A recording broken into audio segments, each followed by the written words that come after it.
বাংলাদেশের স্বাস্থ্যসেবা খাতে নতুন এক অধ্যায়ের সূচনা হতে যাচ্ছে।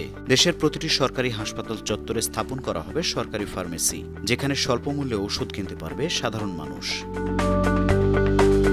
গেল ৮ এপ্রিল স্বাস্থ্য ও পরিবার কল্যাণ মন্ত্রণালয়ের বিশেষ সহকারী অধ্যাপক সাইদুর রহমান এই ঘোষণা দিয়েছেন।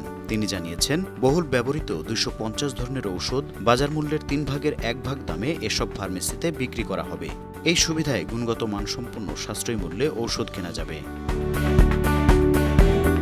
সরকারি হাসপাতালগুলোতে ল্যাবরেটরি ও প্রাথমিক স্বাস্থ্যসেবা থাকলেও এতদিন ফার্মেসিতে সেবার অভাব ছিল। এই নতুন উদ্যোগের মাধ্যমে সেই শূন্যতা পূরণ করা হবে। দেশের সব সরকারি হাসপাতাল ও ক্লিনিকে এই ফার্মেসি স্থাপন করা হবে। এই পরিকল্পনা বাস্তবায়ন হলে চিকিৎসা খরচ অনেক কমবে। সরকারি ফার্মেসি থেকে ঔষধ চুরি বন্ধে ডিজিটাল ব্যবস্থাপনা চালু করা হবে। News desk, ৫২ TV.